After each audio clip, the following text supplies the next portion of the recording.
Maoist అగ్రనేత Chalapathi escape అయ్యాడు. ఎప్పుడు, ఎక్కడ, ఎలా అని తెలియాలంటే మనం పూర్తి స్థాయిలో విశ్లేషణ చేసుకునేటువంటి ప్రయత్నం చేద్దాం. ప్రస్తుతం మనతో పాటు ఉన్నారు ప్రముఖ రాజకీయ విశ్లేషకులు, ప్రముఖ సీనియర్ జర్నలిస్ట్ సిఎస్ రావు గారు. సార్తో మాట్లాడదు. సార్ నమస్తే. సార్ నమస్తే. మావోయిస్ట్ అగ్రనేత చలపతి ఎస్కేప్ అయ్యారు అంటూ కొన్ని వార్తలు వస్తున్నాయి. ఎప్పుడు, ఎక్కడ, ఎలా అంటే ఏం చెప్తారు?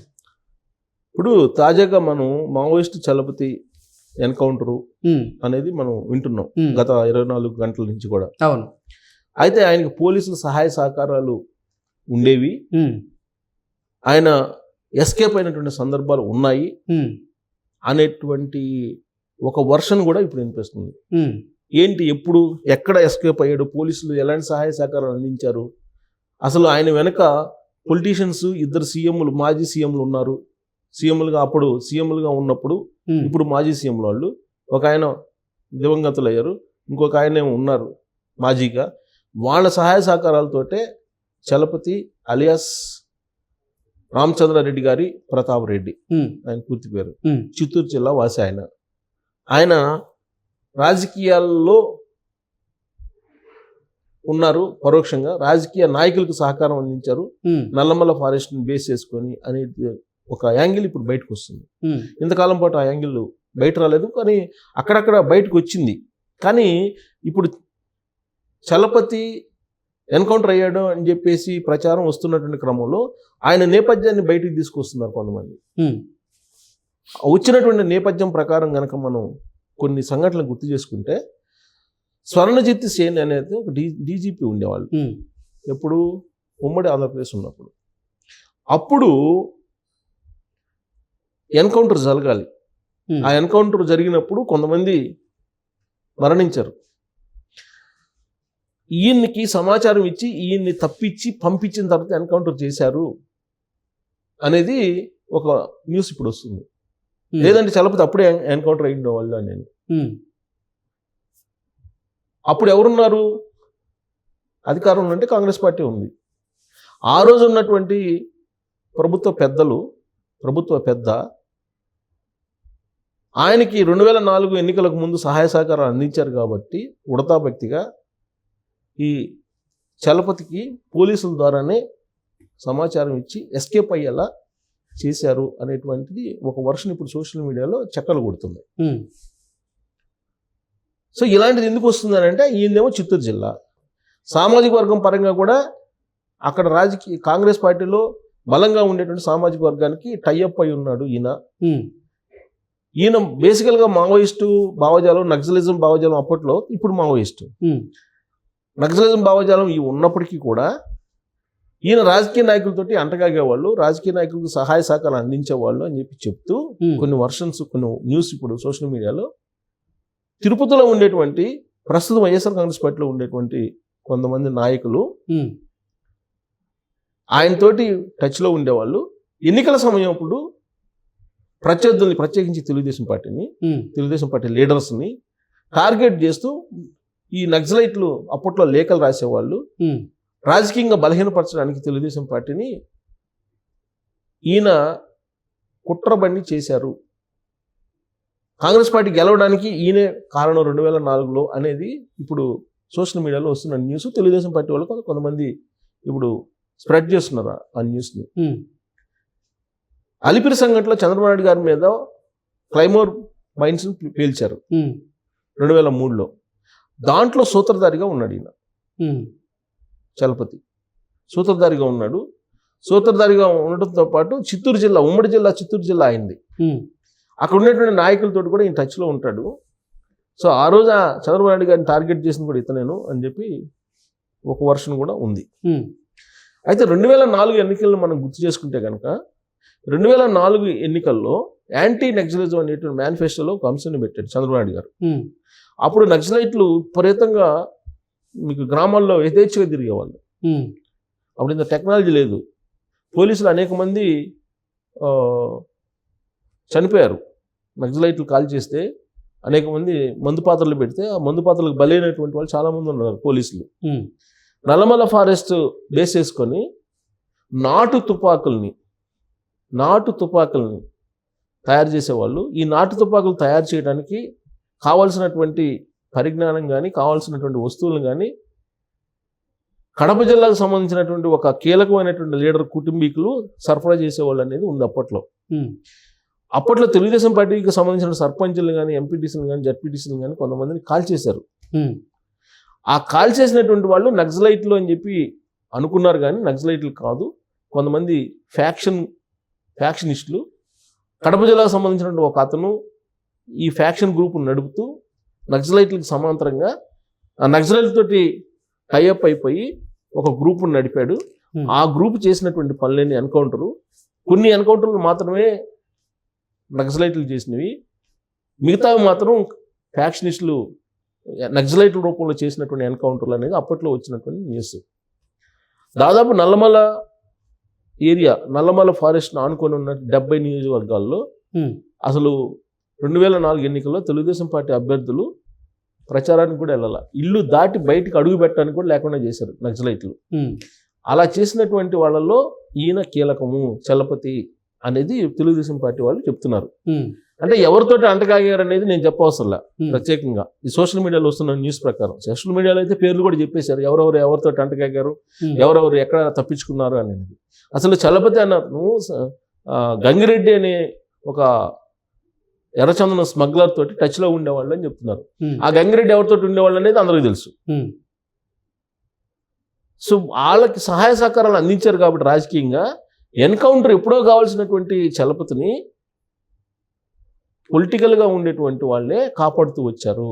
దాంట్లో కూడా ఇద్దరు మాజీ సీఎంలు ఉన్నారు. ఒక అతను పరంపదించారు, ఒక అతను ఇప్పటికీ ఉన్నారు మాజీ సీఎంగా. ఆయన కూడా ఏఓబిలో ఆంధ్ర ఒరిస్సా బోర్డర్లో సహాయ సహకారాలు అందించారు. ఆ కారణంగానే ఆ రోజు తెలుగుదేశం పార్టీకి సంబంధించినటువంటి మాజీ ఎమ్మెల్యే, అప్పట్లో ఎమ్మెల్యేగా ఉన్నటువంటి కిడారి సోమేశ్వరరావు కానీ, తర్వాత ఇంకొక అతను మాజీ ఎమ్మెల్యే, ఇద్దరు ఎమ్మెల్యేలు తెలుగుదేశం పార్టీకి సంబంధించినటువంటి మాజీ ఎమ్మెల్యే ఒక అతను, ఎమ్మెల్యే అతను, ఇద్దరు అరకులో ఎన్కౌంటర్కి బలయ్యారు. ఆ ఎన్కౌంటర్ చేసింది కూడా ఈ చలపతే. దాని వెనక ఎవరున్నారా అని అంటే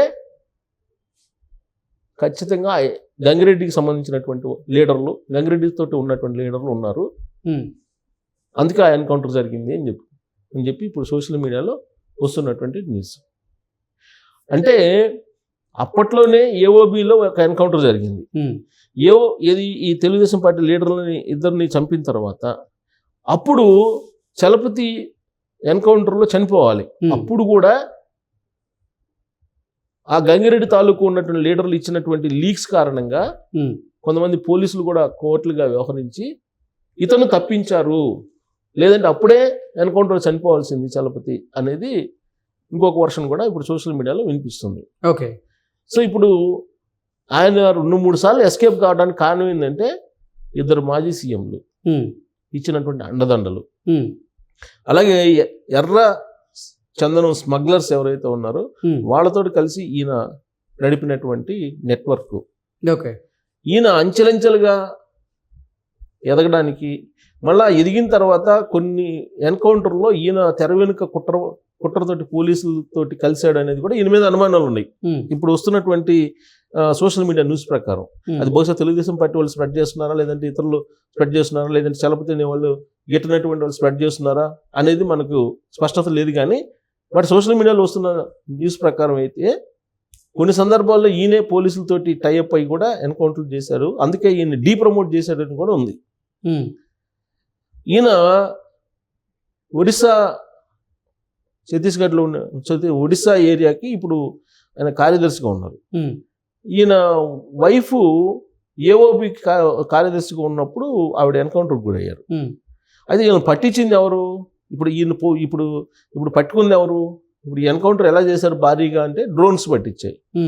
అసలు చలపతి ఎలా ఉంటాడు, ఇప్పుడు రామచంద్రారెడ్డి అలియాస్ ప్రతాప్ రెడ్డి ఎలా ఉంటారో ఏంటి అనేది చాలా మందికి తెలియదు.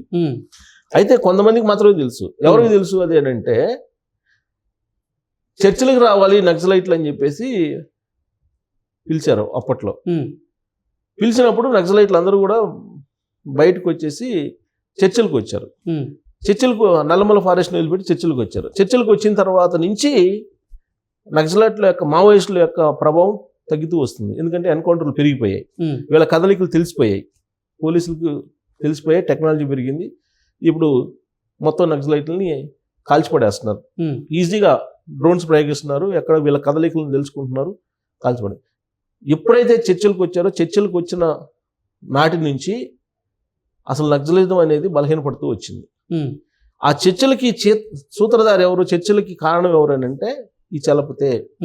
కారణం ఏంటంటే రాజకీయ నాయకులతోటి ఇతనికి ఉన్నటువంటి సంబంధాల కారణంగానే ఆ చర్చలకు తీసుకెళ్ళాడు. ఆ చర్చలు ముగిసిన తర్వాతనే నక్సలైట్లు స్థావరాలు తెలిసిపోయి, నక్సలైట్ల కదలికలు తెలిసిపోయి టోటల్గా అసలు మావోయిస్టులు లేకుండా పోయారు. ఇప్పుడు కేంద్ర హోంశాఖ మంత్రి అమిత్ షా గారు ఏం చెప్తున్నారు, 2026 కల్లా 2026 కల్లా ఒక్క నక్సలైట్లు కూడా ఉండదు, తీవ్రవాదం అనేది ఉండదు, తీవ్రవాద రహిత భారతదేశం అని అంటున్నాడు ఆయన. కారణం ఏంటంటే భారీ ఎన్కౌంటర్ జరిగింది, ఇంకా పోతే 4-5 ఉన్నారు, ఇంకా అంతకు మించి లేరు అని చెప్పి అంటున్నారు. ఇప్పుడు ప్రభుత్వం చెప్తుంది. అంటే వీళ్ళ నక్సలిజం బలహీనపడటం, మావోయిస్టులు బలహీనపడటం, వీళ్ళ వ్యవస్థ కుప్పగొలటం ఎప్పటి నుంచి, చర్చలకు వచ్చినప్పటి నుంచి. చర్చలను ఎవరు ప్రోత్సహించారంటే చలపతి ప్రోత్సహించాడు.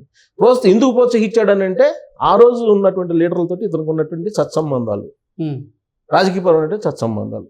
ఆ కారణంగానే ఇప్పుడు నక్సలైట్ మావోయిస్టులు అనేది లేకుండా పోయారు, మావోయిస్టుల ప్రాబల్యం తగ్గిపోతుంది అనేది ఒక వాదన ఇప్పుడు సోషల్ మీడియాలో వైరల్ అవుతుంది. సరే, ఈయన ఇంత చేసి ఏం చేశాడు, అసలు ఈ చలపతి అనేది ఎలా కనుక్కున్నారు? ఆయన ప్రేమించి పెళ్లి చేసుకున్నాడు. ఏఓబి కార్యదర్శిగా ఉన్నటువంటి అరుణ అనేవాడిని. ఆవిడని పెళ్లి చేసుకున్న తర్వాత ఒక సెల్ఫీ తీసుకున్నారు. ఆ సెల్ఫీ తీసుకొని ఆ సెల్ఫీలో అసలు ఈయన ఎవరో ఏంటి అనేది పోలీసులు ఎన్కౌంటర్లో ఆ ఫోటో దొరికింది. ఫోటో దొరకగానే ఈయన ఐడెంటిఫై చేశారు. ఐడెంటిఫై చేసి ఇప్పుడు ఏఓబిలో జనరల్గా ఎప్పుడు కూడా ఇతనికి 4-5 పూర్తిగా సెక్యూరిటీ తోటే ఉంటాడు ఈయన. ఎందుకంటే కేంద్ర కమిటీ దాకా ఎదిగాడు ఈయన. సో అలాంటి సెక్యూరిటీ ఉన్నటువంటి చలపతిని కనుక్కోవడం పోలీసులకి కష్టంగా ఉంది. బట్ ఈ ఫోటో ఏదైతే ఉందో ఈ సెల్ఫీ ఫోటో ఆయన ప్రాణానికి తీసుకొచ్చింది. ఇప్పుడు ఆయన ఎన్కౌంటర్కి గురయ్యాడు. తాజాగా జరిగినటువంటి ఛత్తీస్గఢ్లో జరిగినటువంటి ఎన్కౌంటర్లో, భారీ ఎన్కౌంటర్లో 27 మంది మావోయిస్టులు చనిపోతే, హతమైతే ఆ 27 మందిలో ఈయన కూడా ఉన్నాడండి. అయితే ఈ ఎస్కేప్ అయింది కనీసం 3 సార్లు ఎస్కేప్ అయి ఉంటాడు ఈయన.